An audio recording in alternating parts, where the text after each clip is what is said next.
Hello, welcome back to Planet 40k. We've got another big update for you today. Yet more information has been released in regards to the new chapter of PURGE book coming out, the Warzone Nephilim, which should be available for pre-order from next weekend. Now before we do guys, remember to like and subscribe and all that good stuff, just to not miss out on any future content. And also a quick apology, I've got the hay fever again. It's that time of year where the pollen count is too high, so I may sound a little bit nasally today. So most of the information that came out yesterday evening was in relation to secondary objectives, but there was one relevant point that they also did make, which was relating to our Ghost Arcs. Now in this new chapter of PURGE book, you cannot deploy an empty dedicated transport option anymore, otherwise they simply will get destroyed during the deployment phase.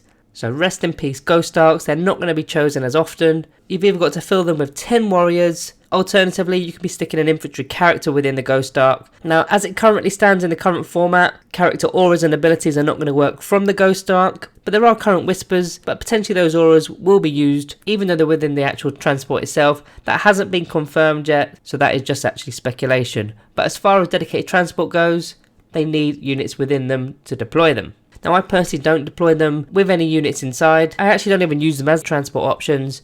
I just simply use them as battering rams, so that's going to really suck for me. Now just a noteworthy mention here that the Night Scythe is not a dedicated transport, it's a flyer, so this does not relate to the Night Scythe whatsoever. Okay, so on to the secondaries that have got some changes. The first two that I'm just going to quickly mention is To The Last and Stranglehold. They've been removed from this chapter approved edition. Now To The Last I wasn't that bothered about, every now and then I used it, but Stranglehold was quite a common one, especially if you're playing objectives secured with your Necron Dynasty or your Turn of Conquerors. Stranglehold was quite an easy one to achieve.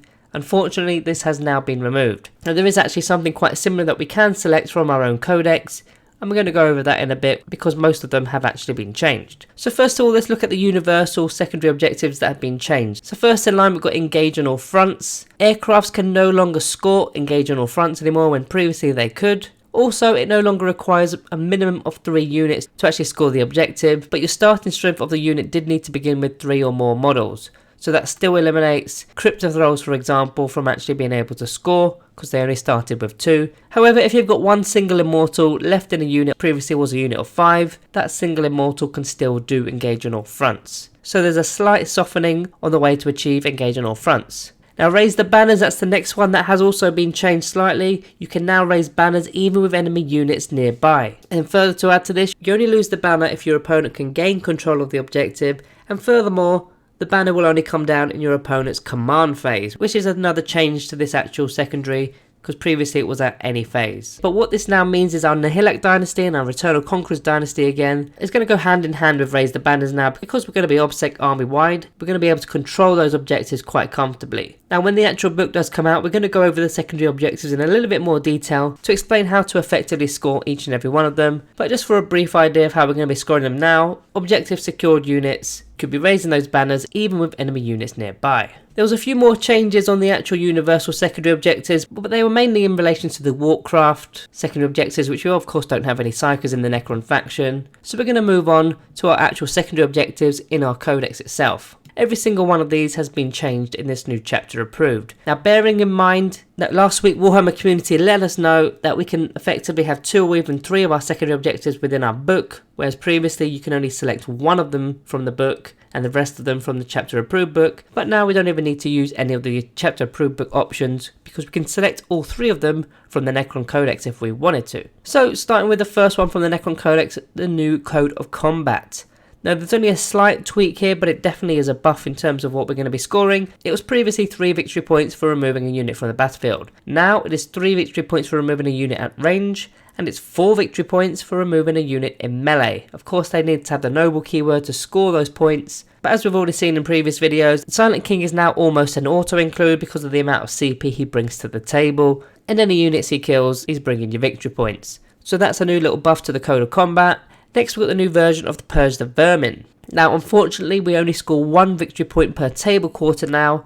However, we're going to be scoring 1 victory point if there's no enemy units within our own deployment zone. And also a little buff here, this can all be scored from turn 1 onwards, whereas previously it was turn 2 onwards. So if you think about that, if you go first, that's an automatic 3 points because there will be no enemy units within your quarters and there'll be no enemy units within your deployment zone. The only way this can really be blocked is if your opponent has got units that can deploy with concealed positions perhaps, but not all factions have that, and even the factions that do have that, they don't always use those units within the list. So we'll have to wait and see if this one is a good thing or a bad thing. Okay, next we've got Treasures of the Aeons. Now this is no longer a Battlefield Supremacy option, it's now been moved to the No Mercy No Respite section. So this actually means you can be selecting this alongside Purge the Vermin, which is also a Battlefield Supremacy option. Now earlier in this video when I mentioned that Stranglehold is no longer an option, this is effectively a new version of Stranglehold, and I'll tell you why. So your opponent can no longer select their own deployment zone as an objective for Treasure of the Aeons. So effectively it's only the No Man's Land options, or even our deployment zone as an option. So for me this is almost like a new version of Stranglehold for Necron players. It's going to be much easier to achieve, especially if you've got objectives secured, potentially even Relentlessly Expansionist as well, to be getting onto those objectives nice and early. Then the final one, which is the new Ancient Machinery secondary. Now CANOPTEK and core units with objectives secured can score at the end of our turn, so we don't have to wait for our next command phase, which is very important of course, because waiting around for an entire turn, you can easily get removed off the board, then simply lose the action. Whereas this happens at the end of our turn if you've got objectives secured, and again if you're playing the Nihilak Dynasty or playing Eternal Conquerors, you'll be scoring at the end of your turn, no problem. Or of course if you're using a troop selection, that also will help you. So now in terms of victory points, you're going to be scoring 4 victory points per action instead of 3, which was in the previous chapter approved, so you're getting an additional point and it's been made easier for us, which is quite nice. And you can even do the action when enemy units are nearby. I think this is a universal change to the actual chapter approved itself, being able to do actions with units nearby. As long as you actually control the objective, it's not a problem. So very similar to Treasure of the Aeons, Eternal Conquerors and the pre-game Relentlessly Expansionists have become even stronger to select. Jumping onto these ancient machineries and doing the actions as early as possible, that's the way to go.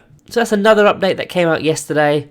Maybe there's going to be even more updates, so we'll keep bringing out the videos to relay the information to you. And of course, we're only talking Necrons here. This is a Necron channel after all. But guys, if you're finding the information useful, remember to subscribe and like the video just to help bring in a bigger audience. And comment down below which of the objectives have been given the biggest buff and which of these objectives have been given the biggest nerfs. And as for the Ghost Ark, it is a little bit unfortunate with the dedicated transport rules. But hey, it is what it is. I'm sure there'll be plenty of other factions within the 40k game which are now going to struggle due to their empty transport options. So other than that guys, thank you all for watching and I'll see you next time.